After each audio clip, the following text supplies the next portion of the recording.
안녕하세요. 경제유치원의 이시안입니다.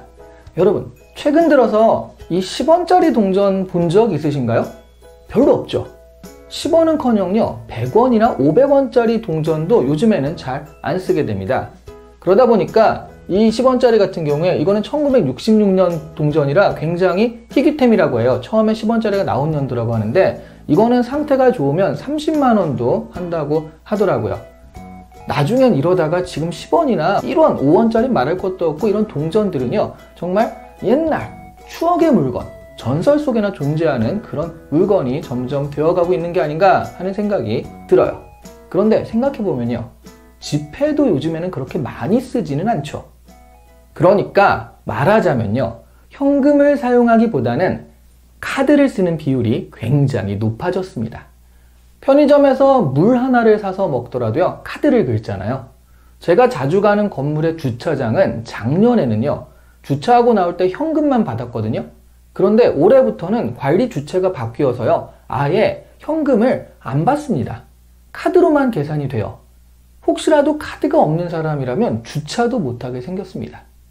도대체 이런 카드는요, 언제부터 쓰기 시작한 걸까요? 신용카드의 기원은 외상거래입니다. 크레디트잖아요, 신용이. 옛날에는 대부분 뻔한 동네 사람들이니까 외상거래가 가능했죠. 누가 언제 무얼 가져갔는지 주인들이 다 알고 있어요. 그리고 외상을 안 갚으면 직접 집에 찾아가서 돈 내놓으라고 할 수 있을 정도였잖아요. 그런데 도시가 발달하고 익명성이 등장을 하면서 외상거래는 점점 힘들어졌습니다. 하지만 상인 입장에서는요, 외상으로라도 물건을 팔고 싶었잖아요. 그래서 외상 거래할 방법을 찾기 시작을 했습니다. 그래서 동전이나 열쇠고리, 심지어 개목걸이 같이 생긴 차가 플레이트라는 외상표라는 게 등장을 하면서 징표를 삼기도 했다고 해요. 이게 바로 그 차가 플레이트인데 개목걸이처럼도 보이지만 군번줄처럼 보이기도 하죠. 이런 외상표를 소지한 사람은요, 믿을만 하니까 외상으로 물건을 줘도 좋다는 뜻이었습니다. 그래서 이런 외상표는요, 한때 신분의 상징이 되었다고도 해요. 믿을만한 사람이라는 것이 객관적으로 증명된 것이니까요. 이 외상표는요, 한 가게에서만 쓸 수 있는 것이 아니라 여러 가게에서 쓸 수 있게 발달되어 갔는데요. 1947년 뉴욕의 브루클린에서 등장한 차즈시란 카드가 있어요. 바로 이 카드인데요. 이 카드는요, 2구역 정도에서 통용이 되었다고 합니다. 그러다가 약간 도시전설 같은 이야기가 등장을 하는데요. 도시전설이라는 게 그럴듯은 한데 반드시 진짜라고는 할 수 없지만 그렇다고 아주 뻥 같지도 않은 그런 이야기들 말이죠. 프랭크 맥너마라라는 사업가가 고객과 함께 저녁을 먹으러 갔다가요, 지갑을 두고 가서 큰 망신을 당해서 그것을 계기로 다이너스 클럽이라는 것을 창설했다는 얘기예요. 이 창업 스토리는요, 약간 넷플릭스 창업자 리드 헤이스팅스가 당시 최고의 비디오 렌탈점이었던 블록버스터에 연체료를 많이 내게 되어서 그게 열받아가지고 넷플릭스를 구상하게 되었다라는 얘기와 비슷하지 않나 싶습니다. 넷플릭스에서요, 초창기에 이 이야기를 많이 홍보했었거든요. 그런데 나중에 헤이스팅스가 사실은 MSG를 좀 친 창업 스토리다라고 고백을 했습니다. 어쨌든 맥너마라는요, 세일즈맨들이 편하게 이 외상 거래를 할 수 있도록 카드를 인정해주는 가맹점을 늘려나가기 시작을 합니다. 그리고 이 카드는 영업 첫 해에 35,000명의 회원을 모집할 수 있었습니다. 짐작하다시피요, 바로 이 카드가 오늘날의 다이너스 클럽 카드가 된 것입니다. 1958년 무렵에는 다이너스 클럽 카드가 강력한 3명의 경쟁자를 가지게 되었는데요. 하나는 여행자 수표를 발행하는 업체인 아메리칸 익스프레스였고요. 또 하나는 뱅크 오브 아메리카였습니다. 미국의 은행이죠. 뱅크 오브 아메리카가 발행하던 카드는 나중에 비자 카드가 되었어요. 그리고 뱅크 오브 아메리카가 카드로 너무 잘 나가니까 그게 배가 아픈 경쟁 은행들 있죠. 경쟁 은행들이 모여서 뱅크 오브 아메리카에 대항하기 위해서 만든 카드가 마스터카드입니다. 10년쯤이 지난 1968년쯤에는요, 뱅크 오브 아메리카가 발행한 카드만 100만 장 정도 될 정도로 카드가 보급되기 시작을 했습니다. 그러다가 획기적인 사건이 발생을 하는데요. 그 단초는 CIA입니다. 여러분이 알고 있는 영화에서 자주 나오는 바로 그 CIA요. 도대체 카드와 CIA가 무슨 연관인지 잘 짐작이 안 가시죠? 정확하게는요, CIA의 신분증입니다. 포러스트 페리라는 IBM 엔지니어가 CIA 신분증을 개발하고 있었거든요. 포러스트는 어느 날 집으로 플라스틱 카드와 마그네틱 테이프를 가지고 왔어요. 이거를 둘을 접합을 시켜야 되는데 어떻게 접합시켜야 될지 굉장히 고민 중이었거든요. 그때 그의 아내인 도로시아가 다림질을 하고 있다가 남편에게 다리미를 건네면서 한번 써보라고 합니다.